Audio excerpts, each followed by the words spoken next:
Buenos días, buenas tardes, buenas noches, buenas lo que sea. Bienvenidos a Vida Ordinaria.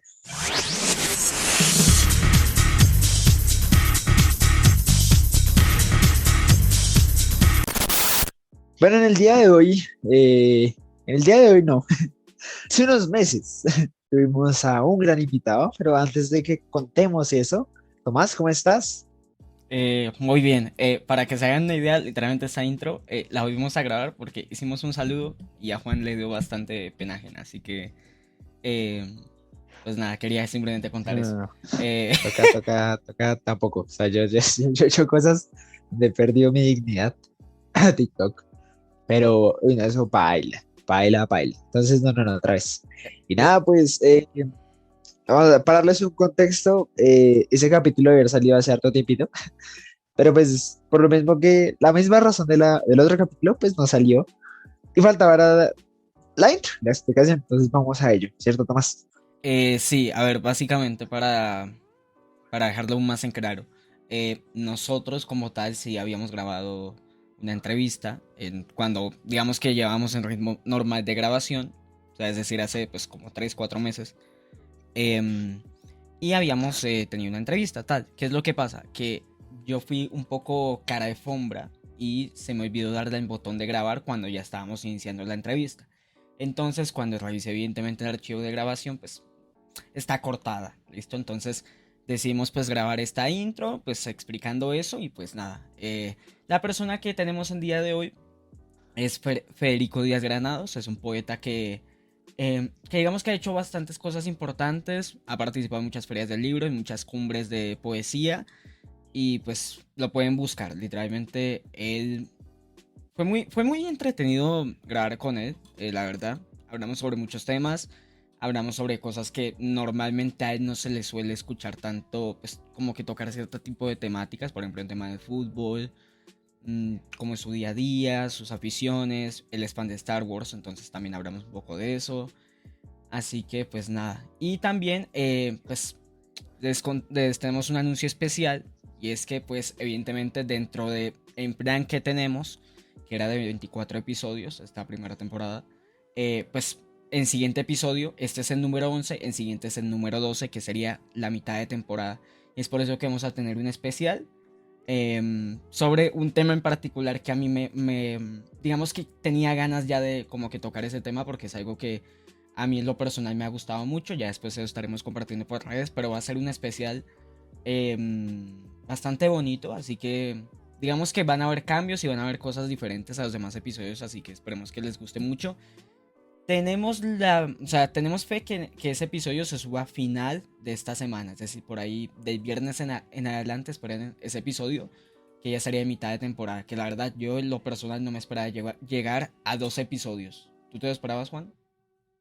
Sí, tal vez un poquito más temprano que ahorita, pero nada, Eso es nada, verdad. toca hacerle. Así que pues nada, esperemos que les guste mucho este episodio, esta entrevista. Digamos que es corta y como les decimos, les pedimos disculpas por el tema de la pausa, que está cortada la entrevista, pero pues entiende que literalmente pues a veces puede pasar, ¿no? Así que pues nada, literalmente los dejamos con nada más le dimos el botón de grabar después de habernos dado cuenta del error. Se va a escuchar a Federico hablar, pues entiendan y pues nada, esperemos que les guste mucho lo que hay de entrevista. Así que pues nada, disfrútenla. Sí, muchas gracias, chao. Cobraban en cómodas cuotas y pasaban mensualmente a cobrar esas cómodas cuotas a las oficinas. Y entonces llegó la enciclopedia El Mundo de los Niños, cuyo primer tomo era el tomo Poesías y Canciones. Creo que ahí me enamoré de lo que es no solamente la poesía más delicada de la lengua española, sino que a través de esos poemas, que puede que muchos no los entendieran en ese momento, de mi niñez, no sé, yo debía tener 6 o 7 años, pero había algo en la musicalidad y en el ritmo que me conmovía y que hacía que esas palabras se quedaran como impregnadas en el alma para siempre. Entonces, creo que ese fue como un primer acercamiento. Y luego, pues empiezo a escribir, creo que los primeros poemas, obviamente en la adolescencia, obviamente por lo que uno puede empezar a escribir, que es o el primer amor o el primer desamor, y que uno acude a querer darle un nombre a esas sensaciones y esas emociones a través de lo que tiene a la mano, que son los autores que uno ha leído. Entonces quise escribir poemas de amor y pues obviamente terminé imitando a los autores que yo había leído, como Pablo Neruda o Federico García Lorca. Pero creo que fue quizá ya más adelante, más avanzada la adolescencia, cuando me encuentro con los poetas malditos, ¿sí? Y la relación de los poetas malditos con algo que a mí me gustaba mucho, que es el rock, ¿sí? Que me sigue gustando. Entonces, la relación, por ejemplo, de el gran poeta romántico inglés William Blake, ¿sí? Que es uno de los precursores de ese malditismo, con Jim Morrison, ¿no? William Blake escribe en un verso algo así como The Doors of Perception, las puertas de la percepción, y dice en el verso más o menos traducido: si se abriesen las puertas de la percepción, las cosas se mostrarían tal y como son, infinitas. Y fíjense que de ahí toma Jim Morrison el nombre de The Doors para su grupo. Luego enterarme que el mismo Jim Morrison había tomado la decisión de irse a vivir a París y renunciar al éxito, a la fama y a la pasarela y los reflectores que generaba el rock, para ir a vivir una vida de poeta maldito a París como la vivieron Rimbaud, como la vivió Baudelaire. Y entonces como que con la lectura de esos poetas, más algunos poetas de la vanguardia, poetas irreverentes como los nadaístas en Colombia, pues creo que me liberaron de muchos prejuicios y tomo la decisión de seguir ese camino. Ok, es que a ver, a mí me pasa una cosa con la poesía y es que, digamos que, no sé exactamente tú cómo lo veas digamos, de una manera como que desde tu postura a las demás personas, porque yo digamos que yo tengo amigos que digamos que como que les gusta la poesía y todo eso, pero como que van por un solo camino. Y yo, por ejemplo, yo he leído pues relatos de poesía y no necesariamente tiene que ir por un único camino. Digamos, por ejemplo, tengo amigos que literalmente simplemente hablan de relaciones amorosas, del amor y cómo lo expresan, ¿sí? Yo, por ejemplo, he visto relatos que no necesariamente hablan de eso. Entonces, digamos que, ¿cuál es tu perspectiva? ¿Crees que la gente de pronto pueda estar un poco, no sé, mal informada? O que simplemente tú ves como que algo normal que pase o que, no sé, ¿realmente tú crees que hay que concientizar o se está dando un mensaje erróneo según de qué manera se expresa la poesía? Pues mira, la verdad es que la poesía ha existido siempre, ¿sí? La poesía ha existido desde que se tiene noticia de la existencia del hombre, porque de alguna manera el ser humano siempre ha tenido la necesidad de expresar sus emociones. Y desde que el ser humano tiene conciencia de que tiene un vehículo para comunicar esas emociones, que es el lenguaje, que son los idiomas, ¿sí? Pues creo que ha tenido a la poesía como su mayor tensión y como su mayor, digamos, canal de expresión de esas emociones.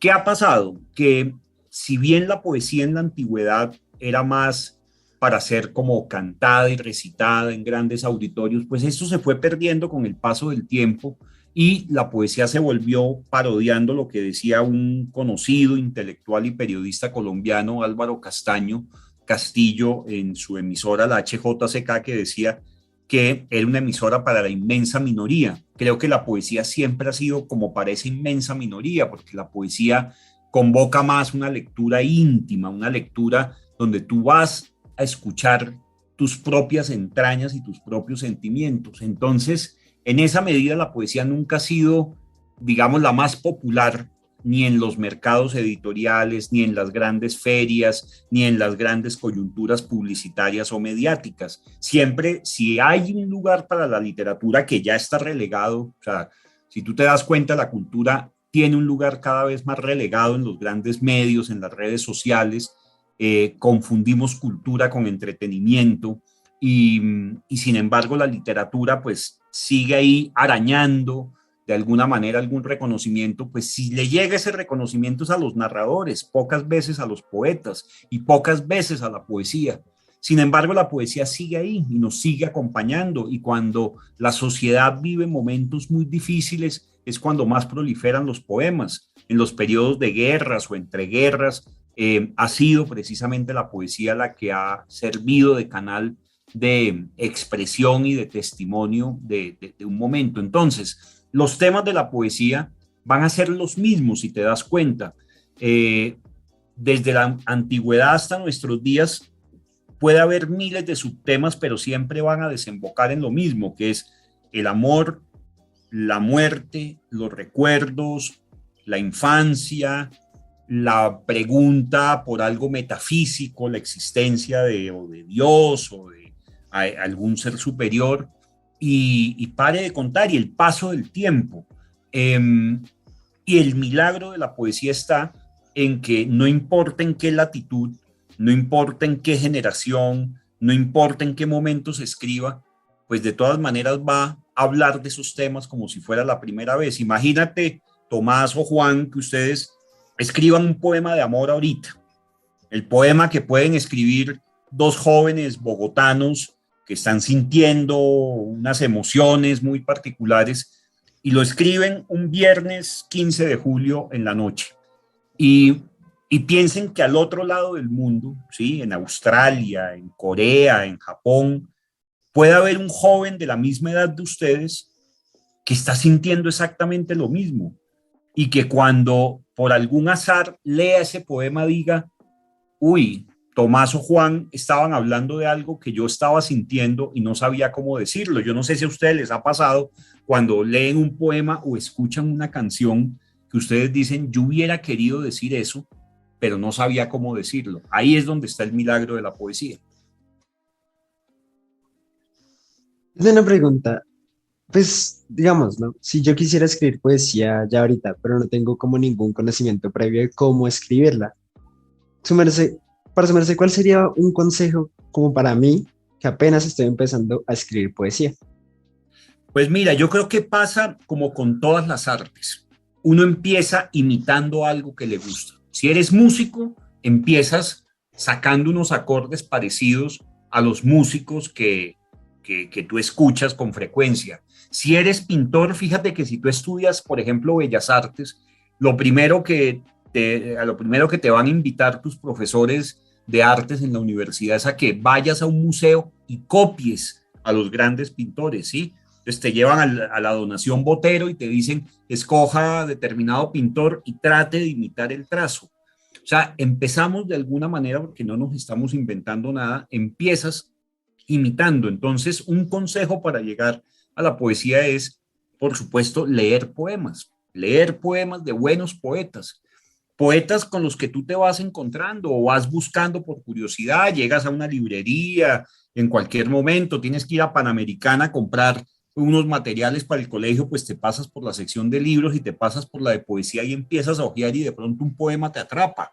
de pronto un poema, así como, por ejemplo, las personas que son religiosas dicen que abren al azar la Biblia y que ese azar que lleva a que abran la Biblia de pronto da respuestas a una inquietud que uno tiene ese día.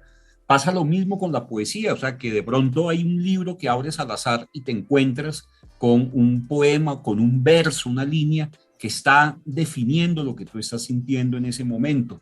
Entonces, leer, que en el momento en que tú sientas la necesidad de escribir, no por obligación, no porque es una tarea del colegio, sino porque sientes la necesidad absoluta de escribir, pues seguramente te vas a aferrar a esos instrumentos que tienes a la mano, que son los poemas que has leído.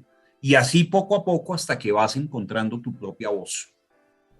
Ok, a ver, digamos que yo ya soy bien sincero, yo digamos que así como, no sé, como 3 4 años, yo siempre como que, digamos que yo creo que es normal, o sea, no sé tú qué piensas, pero es normal como que iniciar, digamos que con el tema de los sentimientos y cómo uno se sienta a la hora de como que expresarse la poesía, ¿no?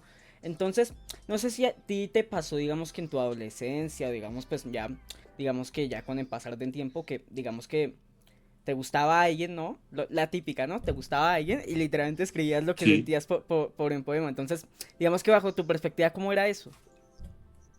Pues a tal cual lo estás mencionando, tú a veces tienes unas emociones, pero no sabes cómo descifrarlas, ¿no? Entonces, a veces eso se vuelve como un volcán contenido, ¿sí? Que necesita hacer ebullición y de pronto encuentra en las palabras el camino para hacer esa ebullición y es cómo nombro estas cosas que estoy sintiendo, que son desconocidas, ¿sí? Que son indefinibles, ¿sí? Y eso te pasa cuando te gusta una muchacha o cuando te sientes que te estás enamorando por primera vez, pero tú ni siquiera sabes que eso es el amor, ¿sí? Pero sientes que te sientes atraído, te sientes capturado por el asombro, la belleza, lo que sea. Entonces, tú quieres nombrar eso, tú quieres darle palabras y darle una forma a eso. Y es ahí donde acude la poesía o como cuando acude una bella canción que te acompaña, así que tú dices, uy, esta canción es la banda sonora de esto que estoy sintiendo, ¿no? Entonces pasa exactamente lo mismo, que tú te encuentras con poemas que hablan de esos sentimientos, que hablan de una manera directa de eso que estás sintiendo y con lo cual te sientes identificado. Hay veces que uno, no sé si te ha pasado que uno va a lugares, no sé, viajando por Colombia, y hay paisajes que uno se enamora, y hay veces hay poetas que escriben sobre algún paisaje. Entonces, su merced tiene algún lugar en Colombia que te inspire a escribir. Sí, muchísimos. Es que fíjate que tú lo has mencionado. Los temas no están vedados para la poesía. Lo importante es que genere un asombro. ¿Sí? Entonces, si un poeta ve un paisaje y se siente deslumbrado por ese paisaje, se siente asombrado, maravillado por ese paisaje, pues seguramente va a sentir esa necesidad de cantarle o de expresarlo, al igual que Tomás puede estarle escribiendo a la muchacha que le gusta. Entonces, pues nada, pues no hay nada que hacer. Apuntan al mismo lado, es el asombro y la maravilla. A mí me ha pasado, sobre todo con paisajes, pero fíjate que son paisajes también interiores, paisajes que se remiten más a mi infancia.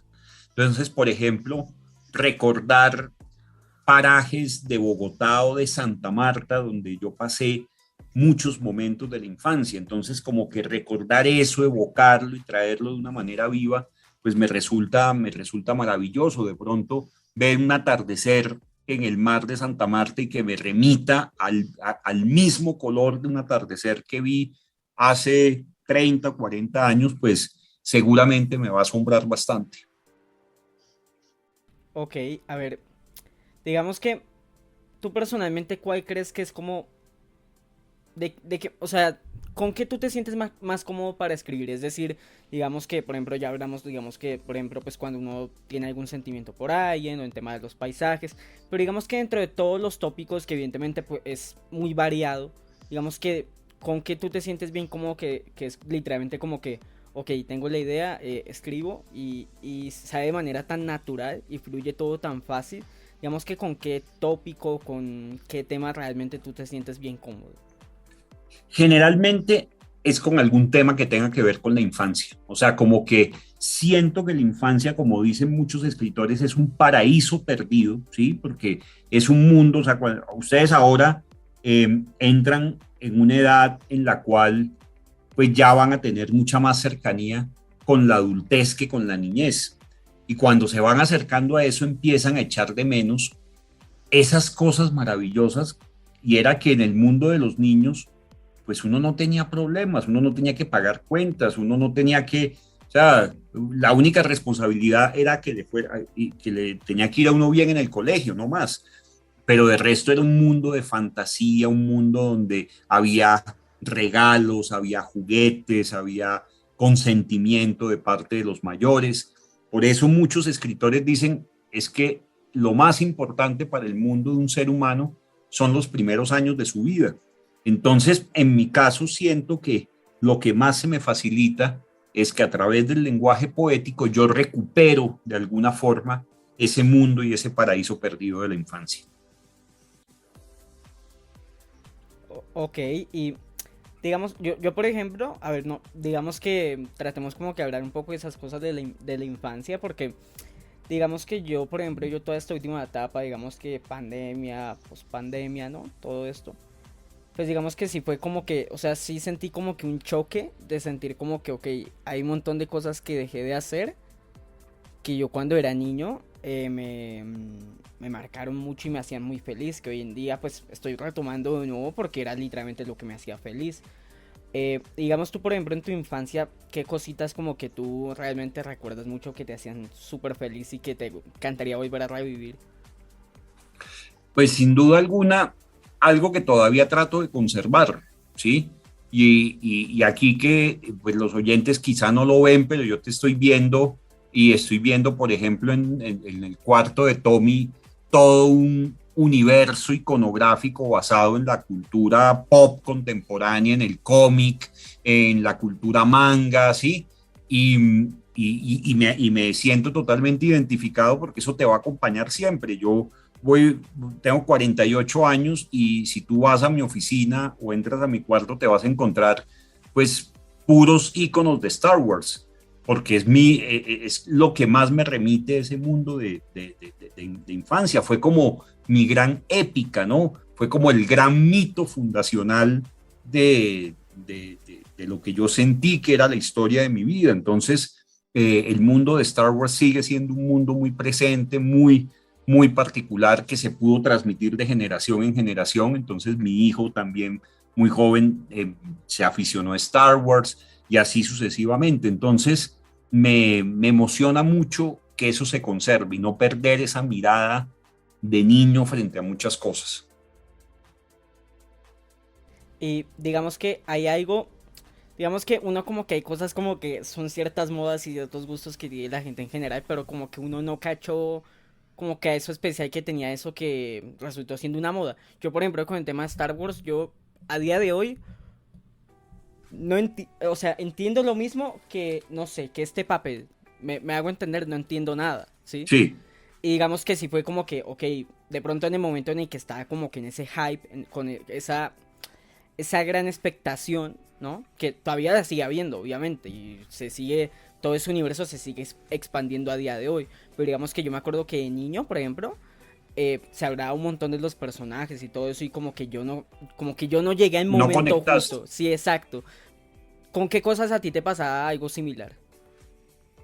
Por ejemplo, yo nunca conecté con lo que muchos han considerado es el universo antagonista de Star Wars, que era el de Star Trek, Viaja a las Estrellas. Yo nunca conecté con ese mundo, nunca entendí los personajes, nunca entendí como esa narrativa.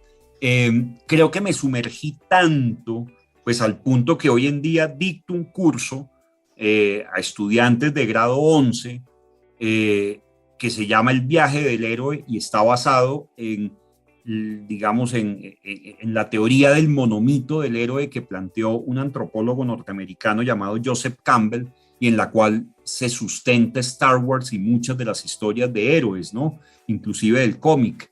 Y es que el héroe, independiente de la época que viva, casi que cumple como los mismos pasos y los mismos rituales hasta convertirse en héroe. Entonces me pasó, por ejemplo, con Star Trek. Fíjate que el universo Harry Potter no me ha capturado, lo admiro, he leído un par de libros en el momento en el que salieron y casi que lo leí por disciplina y luego vinieron las películas. Creo que me vi las tres primeras, no me capturó. El universo El Señor de los Anillos y todo el mundo de Tolkien era un mundo mucho más cercano al mío porque Tolkien basa su mundo en el nacimiento de un idioma, ¿no? Él se inventa unas lenguas, se inventa un idioma y eso pues tiene que ver mucho con la literatura, pues de hecho antes que el éxito cinematográfico pues fue el éxito literario. Sin embargo, yo me acuerdo que fui a ver la película con mi mejor amigo que es totalmente del mundo de Tolkien. Y él estaba muy emocionado y yo no. Y yo salí y le regalé un Gandalf en su momento y se lo regalé y él me regaló creo que un Obi-Wan Kenobi. Hicimos como ese intercambio. ¿A qué voy con esto? Que ya es inevitable para alguien que le ha dedicado la vida, por ejemplo, como es mi caso, Star Wars, que no deje de comparar. Entonces ya yo empiezo a comparar situaciones, personajes, momentos, rituales, argumentos que pasan en las otras películas y lo relaciono con el universo Star Wars. Entonces, yo veo a Gandalf y evidentemente veo a Obi-Wan Kenobi y siento que fue anterior a Obi-Wan Kenobi. Entonces, va a ser para mí siempre ese referente y como ese mito fundacional. En cambio, del universo del cómic, por ejemplo, Superman a mí me conmovió. Quizá antes que el cómic, las películas que eran con Christopher Reeve. Me acuerdo Superman 1, Superman 2 y me acuerdo de Superman 3. En cambio, el universo Batman no me sedujo tanto, ¿sí? Entonces, si tú me dices entre el universo Superman y el universo Batman, me siento más cercano al universo de Superman. Entre el universo Star Wars y todo lo demás, pues por supuesto, Star Wars sobrepasará todo lo demás, admirando profundamente la imaginación, los recursos técnicos, los recursos narrativos que hay en las otras sagas, ¿sí? Me encanta que existan muchísimas sagas, así como fíjate que las religiones de alguna manera, el que haya tantas religiones son interpretaciones para explicar pues la presencia de un Dios y un origen de todo. Pasa lo mismo con las sagas y con las mitologías, nos estamos inventando una manera de definirnos a nosotros mismos. Entonces, digamos que, o sea, supongo que a ti te gustan más, digamos que lo que dijiste, como que sagas largas, que dure su tiempo, ¿no? Y digamos que yo con todo este tema de la fantasía, ¿no? Porque al fin y al cabo dentro de todos estos universos que acabas de mencionar, pues está la fantasía dentro de todo esto, digamos que yo, o sea, yo nunca me había entrado como bien en todo esto porque, o sea, ya yendo más a fondo, por ejemplo, con el tema de los libros, yo, por ejemplo, pues yo leía, por ejemplo, los libros que siempre dejaban en el colegio y pues algún que otro, pero digamos que, por ejemplo, a partir de, no sé, digamos que el año pasado, antepasado, em, me leí una saga, bueno, me estoy leyendo una saga porque falta que publiquen el tercer libro, y es un mundo de fantasía y puede que no sea el mundo más exploratorio, ni sea el mundo más, es decir, no sea el mundo más complejo, pero entretiene un montón. Y me parece algo súper loco y muy creativo por parte todos los autores que se dediquen a escribir fantasía. Tener como que esa imaginación de decir, ok, voy a traer este elemento como que a juntarlo con este otro y que tenga un origen y tenga un porqué que haga que, no sé, los personajes o que la propia historia cobre sentido, que vaya para un lado para el otro. Entonces digamos que, o sea, de todas esas historias que son bien populares y todas las sagas que hayas podido tener la oportunidad tanto de ver como de leer, digamos que cuál ha sido como que esos elementos o esa narrativa de pronto que a ti te haya volado la cabeza, por ejemplo. Bueno, a mí me conmovió y llamémoslo saga, aunque no es una saga, sino que es una de las grandes novelas de todos los tiempos. A mí me conmovió de niño Las aventuras de Tom Sawyer, de Mark Twain. Y, ¿Y por qué me sacude en su momento? Me sacude porque me enseña, claro, esta es una reflexión que hago ahora en la vida adulta, pero en ese momento yo estaba aprendiendo sin saberlo de cosas como la empatía, ¿sí? El ponerme en los zapatos del otro. Entonces, recuerda que el mejor amigo de Tom Sawyer es Huckleberry Finn, pues que es prácticamente un niño indigente, ¿no? Y uno termina tan encariñado que pues tú salías a la calle y veías un niño en la calle y tú sentías ya un sentimiento totalmente distinto hacia él gracias a que habías leído y a que te habías encariñado con un personaje como Huckleberry Finn.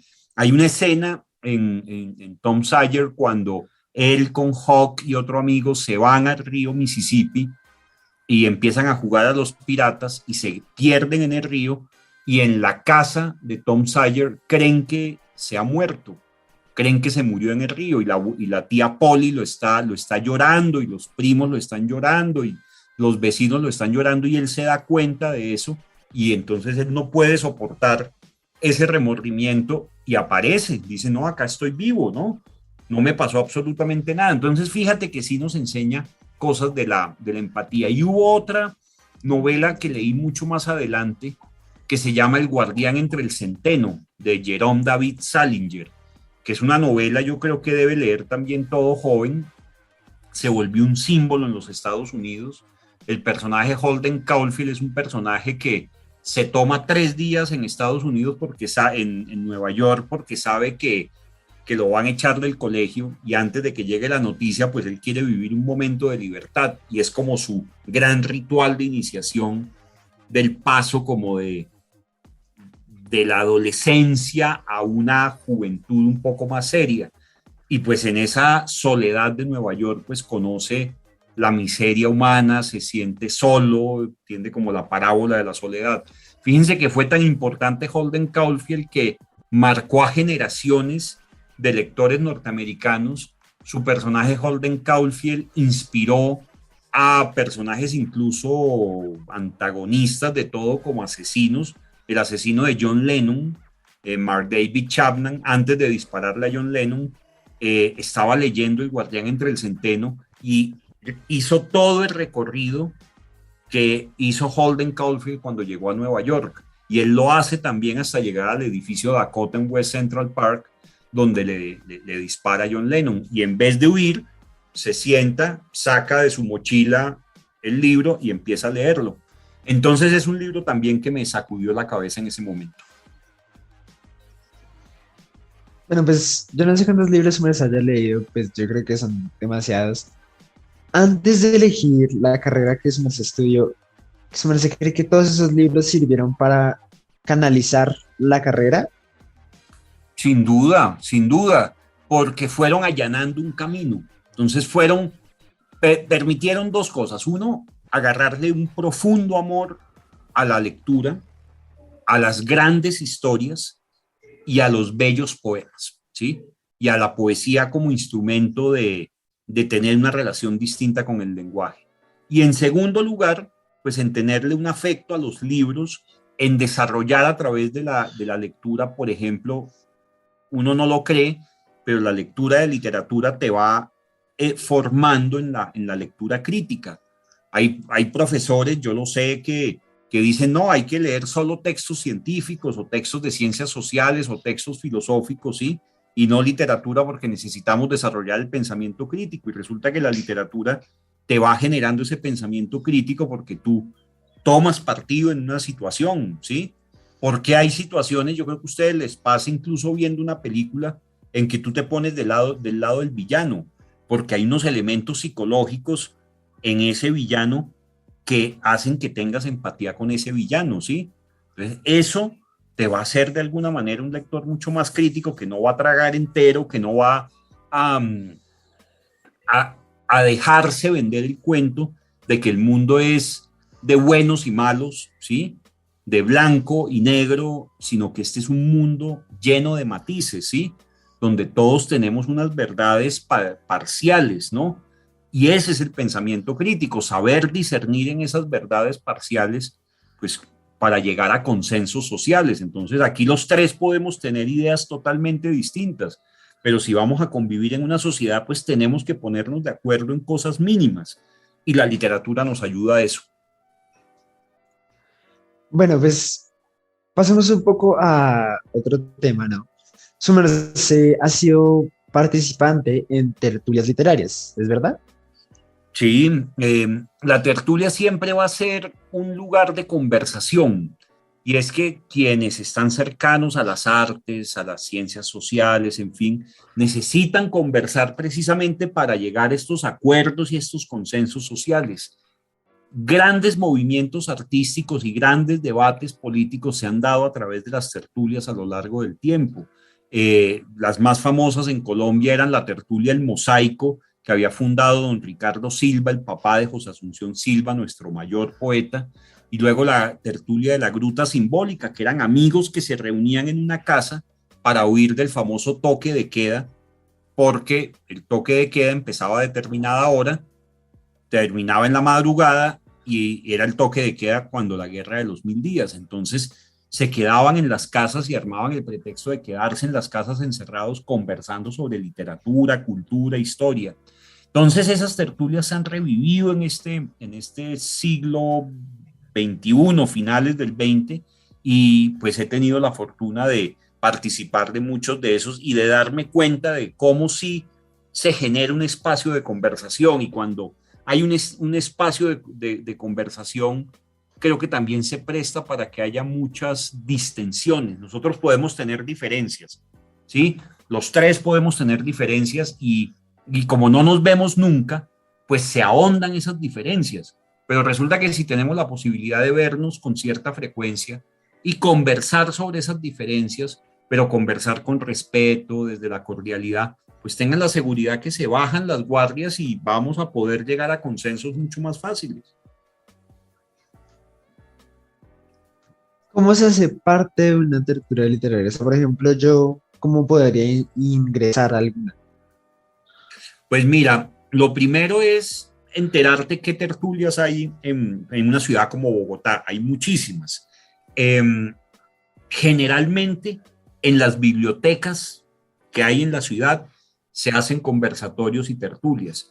Bogotá tiene 28 bibliotecas adscritas a Bibliored, tiene 4 bibliotecas mayores, como es la Biblioteca Virgilio Barco, la Julio Mayo Santo Domingo, la Biblioteca El Tintal y la Biblioteca El Tunal. Son 4 bibliotecas mayores. Y además de eso tiene 24 bibliotecas más ubicadas en distintos barrios. Además de eso está la Biblioteca Nacional de Colombia y además de eso está la Biblioteca Luis Ángel Arango, todas las que te he mencionado de carácter público. Y en todas esas bibliotecas tú tienes que buscar la programación o te metes por internet, te vas a dar cuenta que hay espacios de tertulia, de conversación, de cineforo, siempre buscando la conversación. Por ejemplo, clubes de lectura. ¿Qué otra cosa son los clubes de lectura sino una gran tertulia? Estamos todos leyendo un mismo libro y vamos a comentar ese mismo libro. ¿Qué es un cineforo sino una tertulia? Es que vamos a ver una película y después entre todos la discutimos y la comentamos. Entonces, yo creo que un primer paso es que te asomes a las bibliotecas, que como te digo, hay 28 bibliotecas públicas en Bogotá, más la Biblioteca Luis Ángel Arango, más la Nacional, además de ciertas bibliotecas universitarias que también son públicas, algunas bibliotecas de colegio, en fin, que yo siento que prestan su servicio. Yo no sé si el colegio, por ejemplo, donde ustedes están, tiene una buena biblioteca y si la tiene, pues hay que proponer que se creen esos espacios de clubes de lectura. Mira, es que justamente, o sea, tocaste lo que queríamos, porque queríamos entrelazar todo eso. Mira, para la gente que no sepa, digamos que dentro de los colegios y todas las instituciones que hay acá en Colombia y en Bogotá sobre todo, pues está en Gimnasio Moderno, que siempre ha sido bien conocido. Y Federico, pues es director de la Agenda Cultural, acá lo estaba mirando.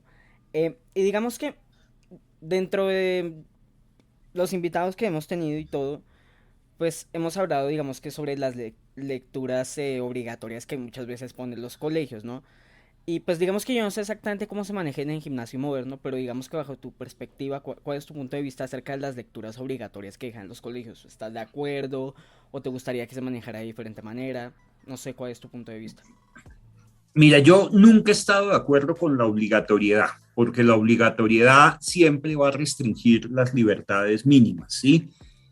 Hay cosas donde el maestro sí puede ser un mediador, eh, y ese mediador que los está formando en una determinada edad puede sugerir unas lecturas que él en su conocimiento, en su sabiduría, en su manera de entender y mirar y su experiencia, pues podrá comprender que es un libro que los va a formar a ustedes en las habilidades que necesitamos que ustedes se formen cuando están leyendo literatura, que son habilidades comunicativas, habilidades lingüísticas, habilidades de pensamiento, en fin.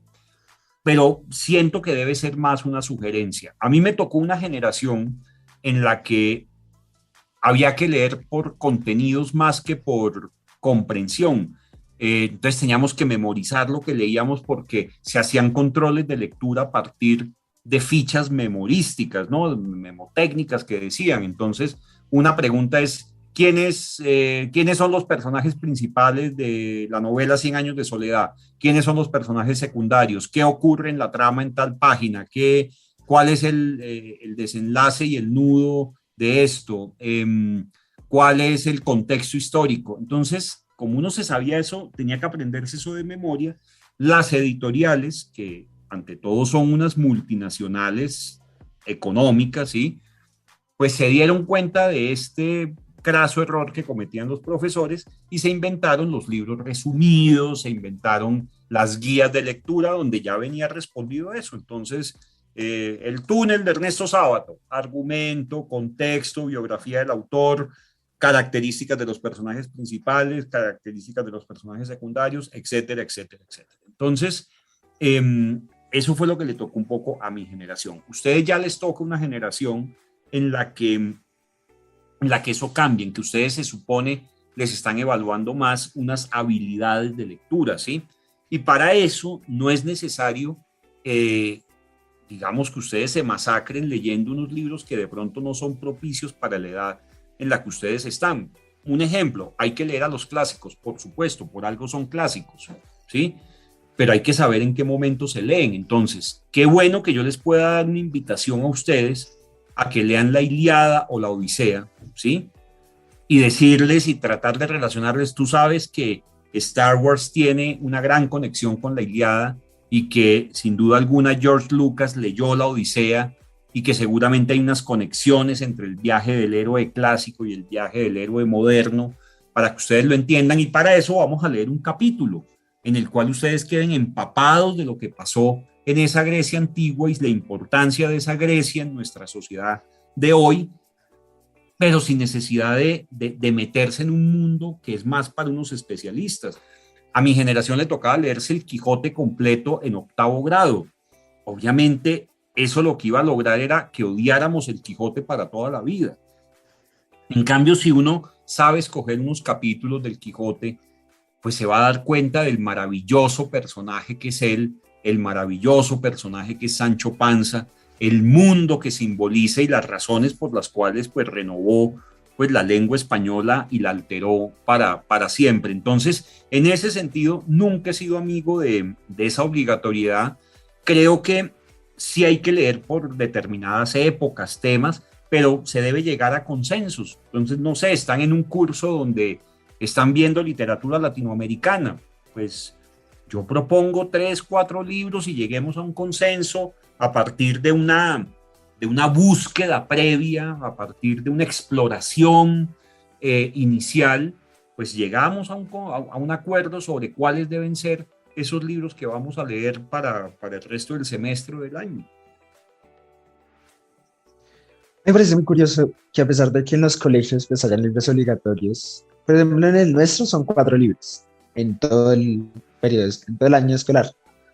Sí. Pero a pesar de ello y que pues siempre se ha tratado como de meter la lectura a los jóvenes y pues supongo que a los mayores, el promedio de lectura en Colombia es muy bajo, es de 1.6, bueno, como casi 2. No sé por qué cree que es tan bajo a pesar de que hay librerías, a pesar de que pues, el contenido de esas librerías, en mi ignorancia, creo que es bueno. Y que se lee, pues digamos que, o sea, pues se tiene como esa costumbre de leer 4 libros al año, porque se pierde tanto a 1.6, a casi 2. ¿Por qué pasa eso? Precisamente por la obligatoriedad, porque nos formaron en el colegio dentro de esa obligatoriedad. Entonces nosotros, pues si no supieron escoger, yo asumo que hay maestros maravillosos que saben leer la pertinencia, y conozco maestros que enamoran a los jóvenes de unos libros que los van a acompañar toda la vida y que despiertan en esos jóvenes pues unos hábitos lectores que los van a acompañar para siempre. Pues también hay muchos que no llegan a ese nivel pues de comprensión, sino que simplemente repiten lo que dice el programa, y entonces hay que leer los 4 libros, que son los mismos 4 libros que leemos todos los años en el mismo curso. Entonces ya tú sabes que llegas a 8º o a 9º grado y hay que leer esos 4 libros que ya había leído tu hermano, porque casi que no cambia el programa. Y por eso es que cuando llegamos a la universidad hemos perdido ese hábito, ya solamente queremos o nos toca leer pues textos relacionados con nuestras áreas del conocimiento y con nuestra carrera. Entonces, obviamente eso va a recaer sobre esa estadística de lectura en nuestro país. Hay librerías, hay bibliotecas, hay programas de lectura maravillosos, hay historias maravillosas por leer, hay autores colombianos que están hablando de la realidad del país, que están hablando de la situación política, social, que están escribiendo historias con las cuales nos sentimos profundamente identificados. Y sin embargo no llegamos a eso porque además nos distraemos en otro tipo de cosas. Las redes sociales, creo que las redes sociales, la velocidad de la sociedad que estamos viviendo. Entonces vivimos en una sociedad que nos invita a toda la rapidez, cursos de lectura rápida, vaya comida rápida, aprende inglés rápido, todo tiene que ser rápido. Resulta que la literatura y la lectura de libros pues nos va a convocar es una lectura lenta, o sea, como que vuelve y nos frena de ese mundo y tú te llevas, imagínate que tú te lleves un libro un fin de semana para un paseo y te vas a sumergir en ese libro y te desconectas de tu celular y de las redes sociales. Tu conexión contigo mismo va a ser totalmente distinta, ¿sí? Va a ser distinta, te vas a sentir realmente relajado, distensionado. Eso lo permite la lectura de literatura, pero como la sociedad nos invita a la rapidez, a la velocidad, al bullicio, a la competencia, ¿sí? De pronto leer un libro, una saga de 600 páginas, pues es una perdedera de tiempo en un mundo donde tú tienes que ser competitivo y tienes que producir plata ya para ganarle al de al lado y ganarle a tu amigo y ganarle a tu vecino y ganarle a tu enemigo también. Entonces, leerte una saga de 600 páginas, pues es una perdedera de tiempo. Lo que se está analizando y mirando, por ejemplo, hay una gran filósofa norteamericana que se llama Martha Nussbaum, que nos dice en un libro llamado Sin fines de lucro, que es necesaria las humanidades en el siglo XXI, que así como hay falsos profetas de la educación que dicen que cada vez hay que reducir más las artes y las humanidades y que hay que llenarnos más de sistemas, ciencias, matemáticas, porque tenemos que hacer una sociedad más competitiva en lo económico, ¿sí? En lo técnico, en fin, incluso en lo científico. Entonces sí, qué perdedera de tiempo estudiar artes plásticas, música o literatura.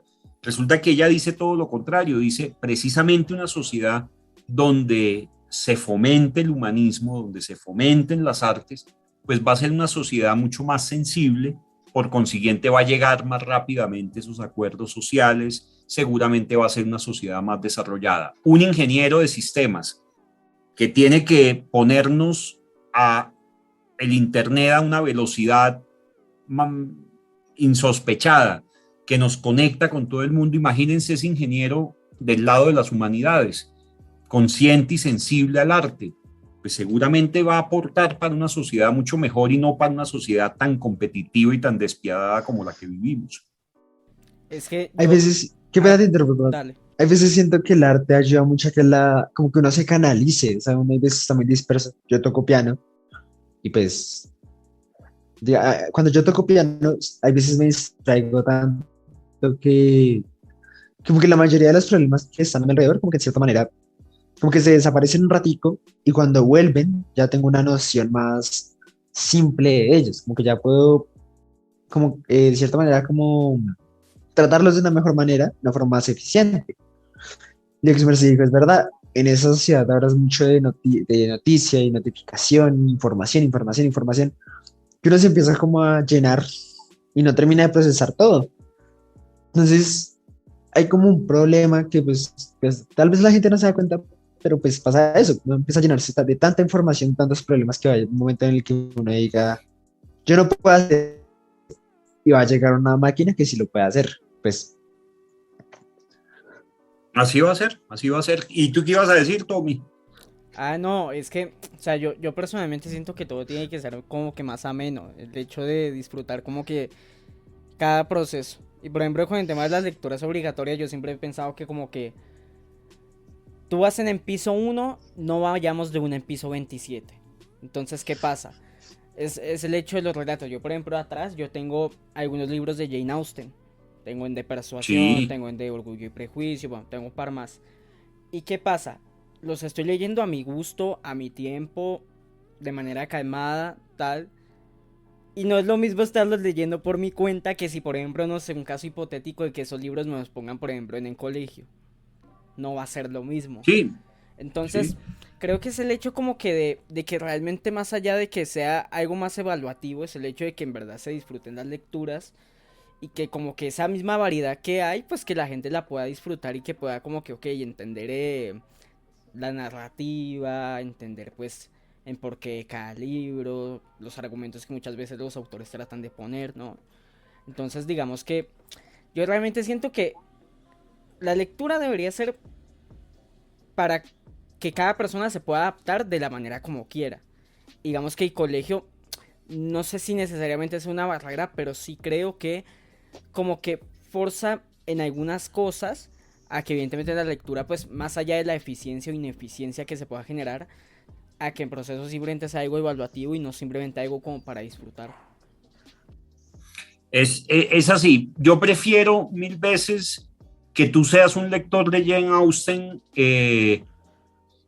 libre y que tengas para la vida un recuerdo de una novela como Orgullo y Prejuicio que te acompañe para siempre, a que hayas tenido una relación tóxica, como llaman ahora los jóvenes, tormentosa, con ese libro por culpa de una mala guía en el aula de clase, porque te tocó leerlo por obligación. Entonces yo sí prefiero que tú me digas, no, es que lo estoy leyendo a mi ritmo, a mi tiempo, y, y me lo estoy gozando, y estoy aprendiendo de ese libro, ¿sí? Entonces, estamos totalmente sintonizados, yo estoy de acuerdo con eso. La lectura debe ser ante todo un placer, ¿no? Un placer que además te está enseñando y te está edificando un mundo y te está revelando una cantidad de cosas, pero ante todo un placer. En el momento en que la lectura se vuelve una tortura, pues, pues tienes que abandonarla, ¿no? Porque no se trata de que nos torturemos. Sí, digamos que, es decir, tú, dentro de todo el proceso académico, ¿tú qué crees que, o sea, cuáles serían como esos pasos a seguir a la hora de introducir lecturas o a la hora de invitar como que a la gente a que lea? Digamos que la parte académica, porque, es decir, al fin y al cabo nosotros no podemos, o sea, yo creo que el mensaje tampoco no es el hecho como que de criticar o el hecho como que de mandar cosas negativas, sino que evidentemente yo supongo, porque al fin y al cabo yo no soy profesor, ¿no? Al fin y al cabo. Pero supongo que también no debe ser fácil el hecho de, ok, vamos a implementar una lectura, vamos a tratar de hacer que la gente lea, vamos a tratar de que la lectura pues sea amena, ¿no? Entonces digamos que cuáles serían como que tus pautas para que digamos que en cierta parte salga algo positivo.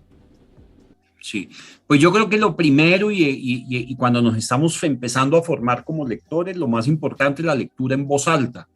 ¿Por qué? Porque cuando un niño escucha de un ser con el que tiene un vínculo afectivo, el padre, la madre, un hermano mayor o su profesora de preescolar, que también es un vínculo afectivo, o su abuelo o su abuela, pues cuando se hace esa lectura en voz alta, pues seguramente se está conectando con la historia y con el lenguaje de una manera distinta. No es lo mismo que a ti te cuente un audiolibro de esos que habla como robóticamente en YouTube, ¿sí? A que te hable y te lo esté contando una voz que para ti es familiar y es cercana. Entonces yo creo que ese es como un primer paso. Lo segundo es enamorarnos del lenguaje. ¿Y uno cómo se enamora del lenguaje? Pues ahí sí voy a hacer defensa de mi militancia, la poesía. La lectura de poesía hace que nos enamoremos de la lengua. Un niño que se empieza a aprender trabalenguas, que se empieza a aprender poemas rimados, que se empieza a aprender juegos de palabras, pues se va a enamorar de esa lengua y empieza a desarrollar también su mundo de sugerencias y de analogías que va a necesitar más adelante para la lectura crítica. Luego empezar a leer historias que lo conecten con su mundo inmediato, inclusive con la creación y las grandes preguntas que un niño se está haciendo. Y es ahí cuando empiezan a leer los primeros mitos, ¿no? Las primeras leyendas, hacia el final de la primaria se leen. Entonces, bueno, ¿de dónde viene nuestra cultura? No, es que nosotros venimos de la leyenda de Bachué, y es que Bochica creó el salto de Tequendama rompiendo una roca después de una inundación en la sabana. Ay, mira, y el niño empieza a decir, o sea que también hubo un diluvio como en la Biblia. Sí, hubo un diluvio. Entonces, mira, empieza a hacer relaciones. Luego ya en el bachillerato, pues por supuesto leer también con esa mirada crítica a partir de las comparaciones. Entonces, compare con otro texto, relacione ese texto con algo que tenga que ver con el contexto del autor o de la obra. Entonces, ¿por qué si estamos leyendo una novela romántica como Las penas del joven Werther, por qué no escuchamos la música que se escuchaba en la época y hacemos una introducción para ver si entendemos el espíritu y la atmósfera de un momento? Y leemos también algunos de esos poemas y empezamos a mirar la pintura de los románticos, a ver si se conecta con esa novela que estoy leyendo. Entonces, cuando buscamos en las otras artes y las otras disciplinas herramientas, pues nos va a facilitar muchísimo el mundo de la lectura. No es lo mismo que te leas Las penas del joven Werther sin ningún contexto, a que tú la leas y además conozcas a Caspar David Friedrich y conozcas a William Turner como los grandes pintores y conozcas a los grandes compositores del romanticismo y conozcas a los grandes poetas del romanticismo y entiendas qué tenía que ver todo eso con un ideario de libertad y de presencia del hombre y del ser humano sobre la tierra en un momento de revoluciones y de conquistas. Uy, seguramente lo vas a entender la rebeldía del joven Werther mucho más, de una manera mucho más ágil y más rápida. Ok, mira, ya digamos que para ir cerrando un poco, hay algo que sí o sí tenía que hablar contigo porque digamos que, es decir, yo lo sé de antemano a ver, yo, o sea, para la gente que no sepa, pues creo que ya lo he dejado claro en varios podcasts, pues a mí me gusta un montón en fútbol, ¿no? Y acá, esta maravillosa persona que tenemos acá en este podcast, es hincha de Independiente Santa Fe. Yo de verdad, Fede, yo quiero que me expliques cómo surgió ese amor por Santa Fe, porque sé que es un equipo muy especial para ti. Digamos que yo soy más del otro bando, ¿no? Soy más del azulito, pero pues me gustaría que me explicaras cómo surgió ese amor por Santa Fe. Bueno, pues esas son de las felices herencias, ¿no? Esa sí es una herencia que llega vía familiar y uno dice, afortunadamente llegó esa herencia y no me tocó escoger y haber escogido otro equipo. Yo no me concibo hincha de otro equipo. ¿Qué puedo decir? Que forjó el carácter. Eso es importante. Cuando yo estaba entre niño y adolescente, empiezo a aficionarme a Santa Fe y empiezo a ir a los primeros partidos de Santa Fe y empiezo a aficionarme y se vuelve un ritual de mi vida ir al Campín. Y pues por supuesto me tocó ser adolescente en la época más terrible del Santa Fe, que fue cuando el Santa Fe estaba en la cola. A mí me tocó, yo soy de la generación que pasó 37 años sin que Santa Fe ganara, o sea, Santa Fe ganó su último título en el 75, yo tenía un año, o sea que no me acuerdo, y lo volví a ver ganar en el 2012. Sí, o sea, tuvieron que pasar 37 años para que yo viera ganar a Santa Fe por primera vez. Entonces, eso de alguna manera forja el carácter, ¿sí? Y eso también es literario, porque es no aprender a ganar las cosas fáciles. Qué pereza ser hincha del Real Madrid o del Barcelona, ¿sí? Que a ellos solo les sirve ser campeones. Si quedan de subcampeones, echan al técnico. En cambio, qué emocionante ser hincha de un equipo que le toca difícil, que le toca transitar un camino complicado y que sin embargo cuando gana es como si ganara la Copa del Mundo, ¿sí? Porque en ese momento no va a haber nada más importante que el nombre de ese equipo sobre cualquier firmamento. Entonces, creo que de ahí viene, que viene de una relación también muy literaria. O sea, siento que Santa Fe me ayudó a entender la derrota y la derrota que va a ser muchos eventos de la vida, ¿no? La vida está llena de pequeños fracasos y pequeñas derrotas y el equipo de alguna manera forjó el carácter para eso. Insisto, qué pereza. Tú perteneces a una generación que no le tocó un Millonarios ganador, pero en mi generación, los que tienen la misma edad mía, se habían acostumbrado a ver un Millonarios ganador y por eso fue que esa generación se volvió una generación muy arribista, que empezó a decir, no, es que Millonarios solo se compara con Real Madrid o con River Plate, ¿sí? Porque era un equipo acostumbrado a ganar. Ganaba, era el equipo que más estrellas tenía, era el equipo que había tenido a los mejores jugadores del mundo en los años 50. Tú ya perteneces a una generación que le tocó una sequía, ya a ti te tocó una generación que ha visto perder a Millonarios, entonces eso casi que ya te hermana más conmigo, así representen dos cosas diferentes de la sociedad bogotana, pues eso te hermana, porque sabes lo que es el amargo sabor de la derrota una tarde de domingo en el Campín, ¿sí? Y eso creo que le dio mucha humildad a los hinchas de Millonarios que no lo tenían en mi generación. En mi generación era, imagínate, hubo una temporada en la que Santa Fe se demoró 4 años y medio en ganarle un clásico a Millonarios. ¿Tú te imaginas lo que fue para mí llegar todos los lunes al colegio a recibir el matoneo de los hinchas de Millos?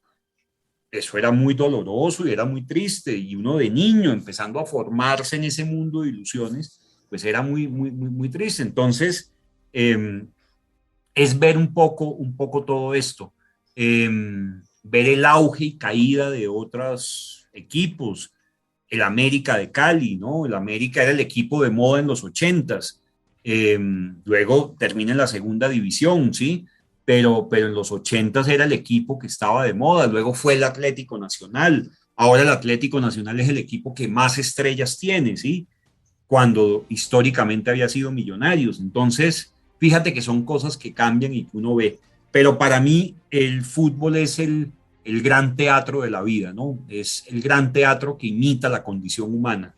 Decía Albert Camus, premio Nobel de Literatura, que además fue arquero de la selección Argelia, lo que sé de los hombres se lo debo al fútbol, ¿sí? Porque aprendió de la ética en una cancha, pero también aprendió del juego sucio en una cancha.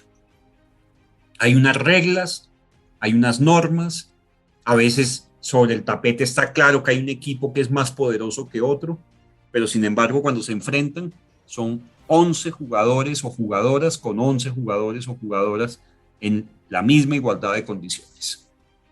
Tú, digamos que ya pues ya inició ya la nueva temporada, ¿no? Tú realmente, pues desde tu perspectiva le tienes fe a Santa Fe, ¿crees que puede alzar el título de Navidad de fin de año? Pues mira, el torneo colombiano es un torneo tan mediocre que es posible que lo haga, ¿sí? Porque es un torneo mediocre, es un torneo, es una dimayorada, o sea, organizado por una institución tan corrompida como es la Dimayor, que quiso imitar al fútbol argentino. La diferencia es que en Argentina hay estaciones y por consiguiente hay que partir un poco más los torneos y los grandes eventos, pues porque hay un momento en que hay un verano intenso en que no se puede hacer nada, y hay un momento en que hay un invierno intenso en que no se puede hacer nada. Entonces, un poco imitando eso, a mí me tocó la época en que los torneos duraban un año, como en Europa, y ganaba pues el que más cabalgara todo el año. Que sí, que había que darle más campo a los equipos chicos. De hecho, Santa Fe se ha beneficiado de estos torneos breves. Pero para responderte, es tan mediocre el torneo colombiano que fíjate que hubo un año en el que el América acababa de ascender, o sea que estaba peleando el descenso, ¿sí? Estaba de alguna manera por el promedio peleando el descenso, pero resulta que estaba a punto de meterse a los cuadrangulares y de ser campeón, o sea, era un equipo que podía irse al descenso y ser campeón. Entonces, Santa Fe tiene un equipo que no es el mejor equipo, es un equipo que se ha venido formando un poco con restos de otros equipos, donde no haya en ese momento una identidad de las divisiones inferiores, en fin, cosas que pasaban hace algunos años. Y sin embargo puede ser campeón. Si Santa Fe llega de octavo, se mete de octavo a un cuadrangular y resulta que tiene una buena liguilla final, puede ser campeón perfectamente. Entonces, no creo. Uno empieza el campeonato creyendo que es posible, se ilusiona, ¿sí? Van pasando los partidos y uno ya se va dando cuenta que no es así. Ya Santa Fe lleva 2 fechas, los 2 partidos han sido de visitante, han quedado 2-2. El primero con La Equidad, el segundo con Águilas. Ambos han quedado 2-2. Entonces uno dice, bueno, está haciendo goles, ha sido de visitante, sí, pero le han metido 4 goles también. Quiero ver el partido del domingo ya en el Campín, a ver cómo va a resolver la cosa.